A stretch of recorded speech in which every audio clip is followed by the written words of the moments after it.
Hi guys, हम लोग बात कर रहे हैं ओजोन। और ओजोन के अंदर हम पढ़ेंगे ओजोन गैस के बारे में, फिर हम पढ़ेंगे ओजोन लेयर के बारे में, फिर हम देखेंगे कि ओजोन का किस तरीके से धीरे धीरे डिप्लेशन हो रहा है, यानी कि ओजोन अपघटन के बारे में पढ़ेंगे। तो दोस्तों, सबसे पहले हम लोग पढ़ेंगे ओजोन गैस के बारे में।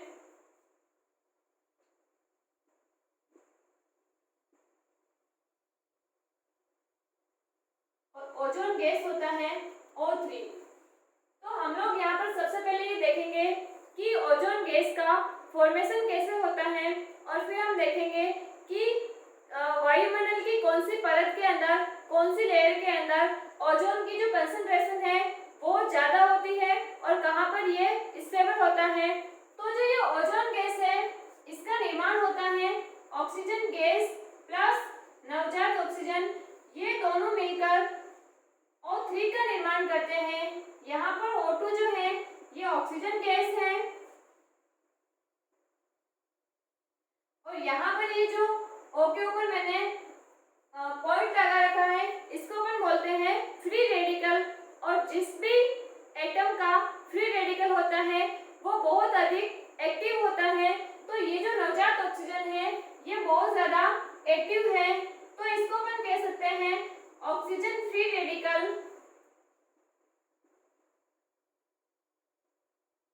और ये दोनों जो है ये यहाँ पर रिएक्टेंट की तरह काम कर रहे हैं, अभिकारक बोल सकते हैं इनको। और ये जो O3 है इसको बोलते हैं ओजोन गैस। और यहाँ पर हम बात करें अगर केमिकल रिएक्शन के अकॉर्डिंग, तो यहाँ पर O3 अपना हो जाएगा प्रोडक्ट। तो ये इस तरीके से क्या हो जाएगी, रिएक्टेंट से क्या बन जाएंगे, अपने पास प्रोडक्ट बन जाएगा। अब दोस्तों, ये जो ऑक्सीजन है, ये ऑक्सीजन का यूज जो है, ये जितने भी ऑर्गेनिजम्स होते हैं ये रेस्पिरेशन के अंदर, श्वसन क्रिया के अंदर इसका उपयोग करते हैं। लेकिन जब ये O2 से क्या बन जाता है, O3 बन जाता है, यानी कि O3 बन जाता है, तब ये क्या हो जाता है, हानिकारक हो जाता है, विषैला हो जाता है, और ये श्वसन क्रिया में उपयोग नहीं होता है। तो यहाँ पर हम लिखेंगे O2, और इसका यूज होता है रेस्पिरेशन के अंदर। और ये क्या होता है, अहानिकारक होता है।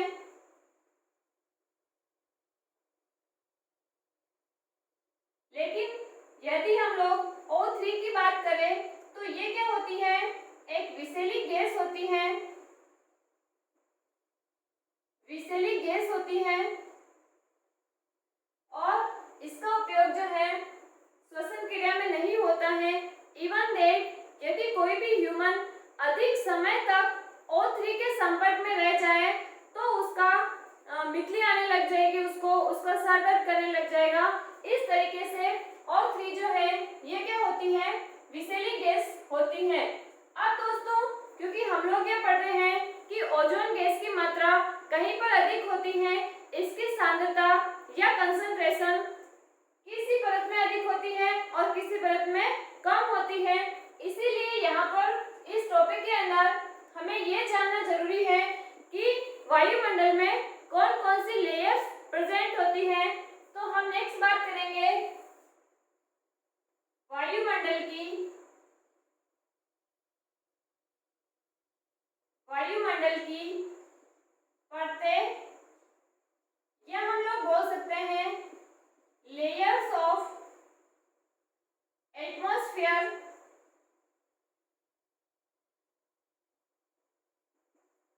तो दोस्तों, वायुमंडल के अंदर या एटमॉस्फेयर के अंदर टोटल 5 लेयर्स पाई जाती है, जिसके बारे में हम देखेंगे। तो यहाँ पर हम डायग्राम के माध्यम से इसको समझने का प्रयास करते हैं। तो सबसे पहले ये जो है ये माना कि पृथ्वी है, अर्थ है,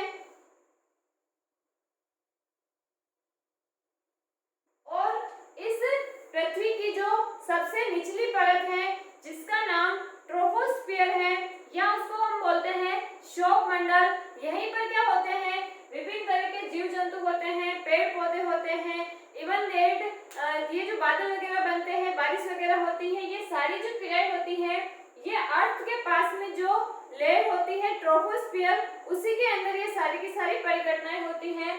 तो यहाँ पर सबसे पास में जो लेयर है इसका नाम है क्षोभ मंडल।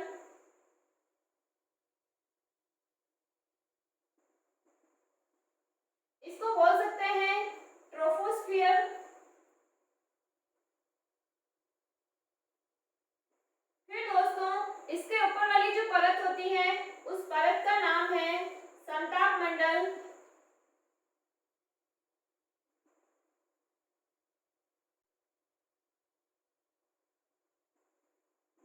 इसको बोल सकते हैं स्ट्रेटोस्फियर।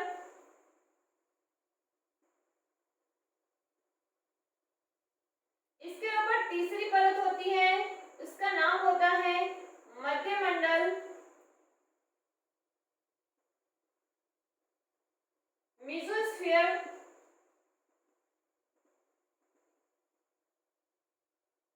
फिर बात करते हैं चौथी परत के बारे में। तो उस परत का नाम होता है आयन मंडल, यानी कि उसको बोल सकते हैं आयोनोस्फियर।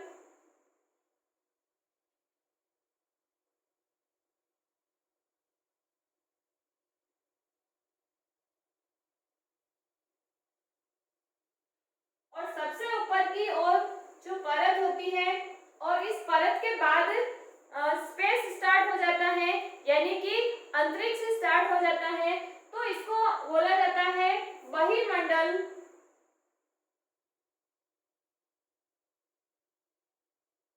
इसको बोल सकते हैं एक्सोस्फियर।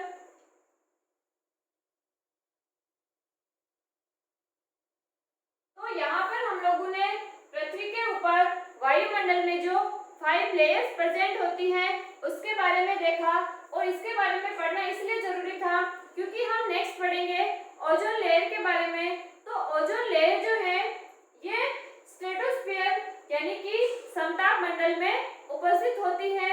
और इस O3 गैस की अपन कंसंट्रेशन की बात करें तो क्षोभ मंडल में इसकी सांद्रता बहुत कम होती है, ये यहाँ पर नहीं पाई जाती है।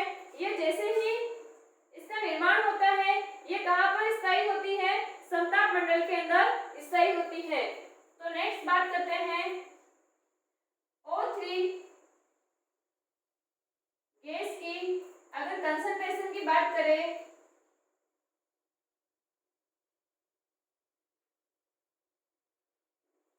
तो पहली लेयर हो जाएगी ट्रोपोस्फियर। यहाँ पर इसकी कंसंट्रेशन क्या होती है, बहुत कम होती है, लो बोल सकते हैं इसको। फिर बात करते हैं स्ट्रेटोस्फियर।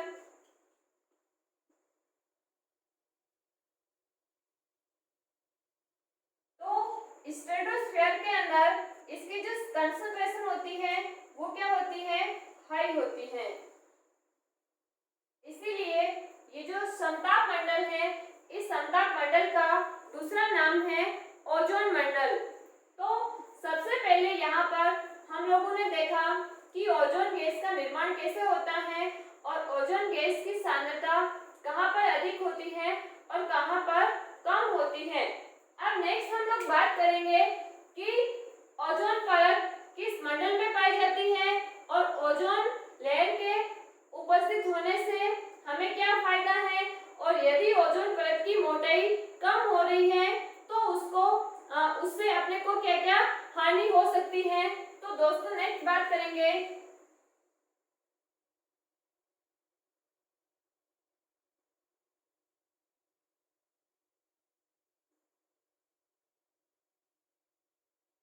Ozone layer.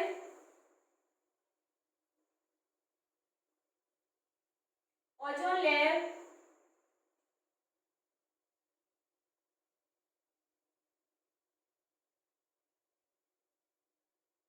अब ओजोन लेयर का मतलब कोई लेयर नहीं है, यानी कि कोई परत नहीं है। इसका मतलब सिर्फ इतना है कि ओजोन गैस की मात्रा जो है उसका पूरा वायुमंडल के अंदर एक आवरण बना हुआ है उसी को हम लोग क्या बोलते हैं, ओजोन लेयर बोलते हैं। तो सबसे पहले बात हो जाएगी कि ये कहाँ पर होती है, तो समताप मंडल में पाई जाती है।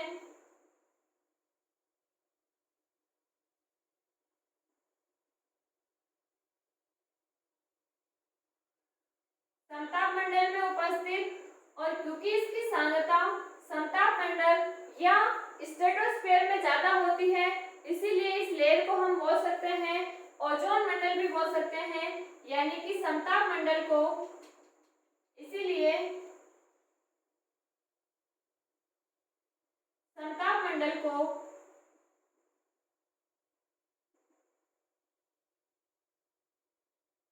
ओजोन मंडल भी कहा जाता है।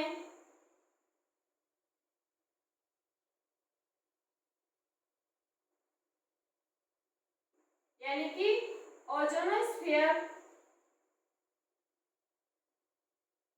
कहा जाता है।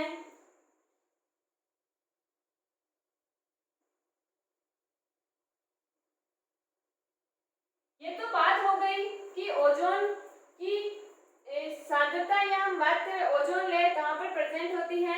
अब नेक्स्ट हम लोग बात करेंगे कि ओजोन उपस्थित होने से हमें क्या फायदा है। तो बात करते हैं कि ओजोन लेयर प्रेजेंट होने से क्या होता है कि हम लोगों ने बात की कि ओजोन लेयर कहाँ पर प्रेजेंट होती है। तो हमने क्या पढ़ा कि ये समताप मंडल यानी कि स्ट्रेटोस्फीयर में प्रेजेंट होती है। अब ये हम लोग बात करते हैं कि ओजोन परत से हम लोगों को क्या फायदा है। तो ये ओजोन लेयर क्या करती है, एक आवरण बनाकर रखती है, जिससे कि सूर्य से आने वाली हानिकारक पराबैंगनी विकिरणें यानी कि अल्ट्रावायलेट रेडिएशन को क्या करती है, एब्जॉर्ब कर लेती है, अवशोषित कर लेती है और उसको पृथ्वी पर आने से रोकती है, जो कि क्या करती है, हमारे सुरक्षा कवच की तरह कार्य करती है। तो यहाँ पर हम लोग बात करते हैं ओजोन परत के कार्य।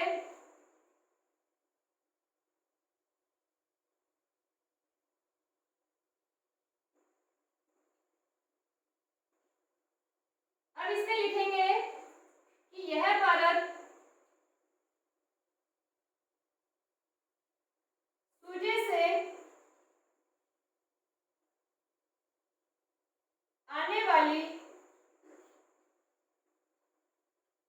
से आने वाली हानिकारक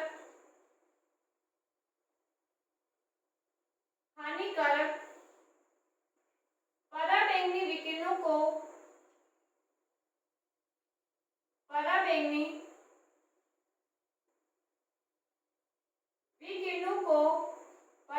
विकिरण यानी कि इसको बोल सकते हैं अल्ट्रावायलेट रेडिएशन,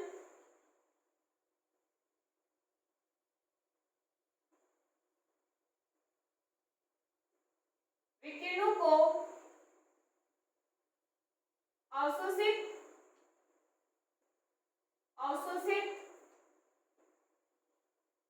एब्जॉर्ब करके पृथ्वी पर आने से रोकती है, पृथ्वी पर आने से रोकती है। अतः ओजोन परत को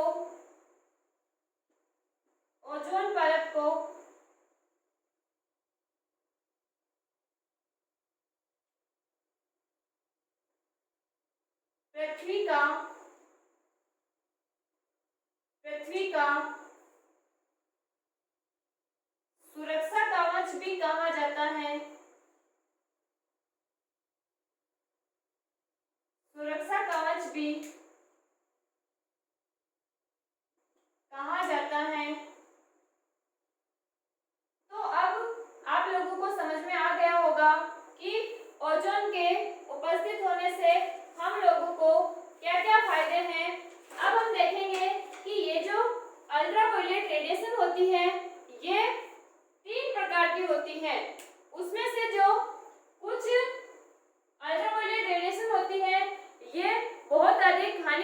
होती है और कुछ उसमें से ऐसी होती हैं जो कि कम हानिकारक होती हैं। तो हम लोग बात करेंगे यहाँ पर नोट लगाकर यूवी रेज की।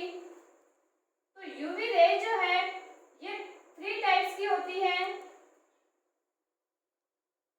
इसमें से पहले को अपन बोलते हैं यूवी लाइट ए यानी कि UV rays A, UV rays B और यूवी रेज सी। तो यहाँ पर फर्स्ट हो जाएगा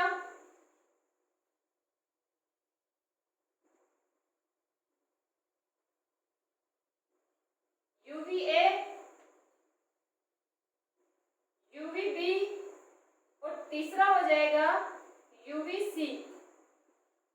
अब दोस्तों इसमें से जो सबसे ज्यादा हार्मफुल है, जो सबसे ज्यादा हानिकारक है वो है यूवी सी। और ये जो ओजोन परत है ये यूवी सी को पूरी तरीके से क्या कर लेती है, एब्जॉर्ब कर लेती है। और फिर बात करते हैं यूवी रेज बी की।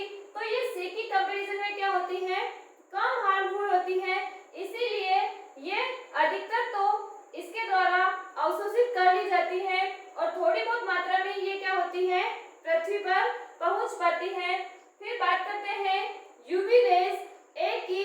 तो यूवी ए जो है यानी कि यूवी रेज ए जो है ये सबसे कम हानिकारक होती है और इसका एब्जॉर्प्शन जो है वो ओजोन लेयर के द्वारा नहीं किया जाता है। ये विकिरणें जो है ये पृथ्वी पर पहुंच पाती है, लेकिन ये कम नुकसानदायक होने के कारण इतना नुकसान नहीं होता है। तो यहाँ पर हम लोग नोट करेंगे सबसे कम हानिकारक, सबसे कम हानिकारक, हार्मफुल बोल सकते हैं, हानिकारक। और यूवी बी जो होती है ये कम हानिकारक होती है।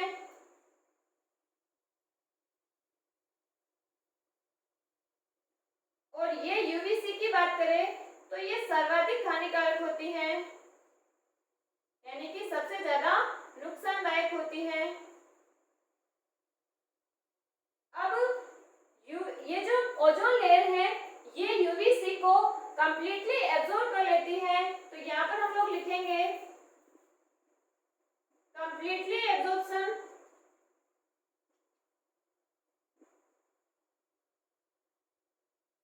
फिर बात करेंगे यूवी बी की। तो इसका होता है पार्शियली एब्जॉर्प्शन।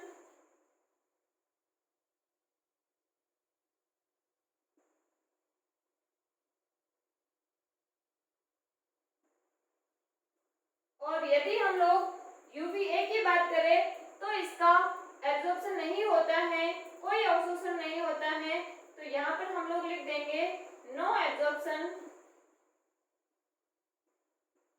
अब दोस्तों यहाँ पर हम लोगों ने बात की कि ओजोन गैस की कंसंट्रेशन सबसे ज्यादा कहाँ पर होती है। फिर हम लोगों ने बात की कि ओजोन लेयर कहाँ पर प्रेजेंट होती है और इसका क्या वर्क होता है, क्या फंक्शन होता है, और ये सूर्य से आने वाली किन लाइट को एब्जॉर्ब करती है और किसको एब्जॉर्ब नहीं करती है।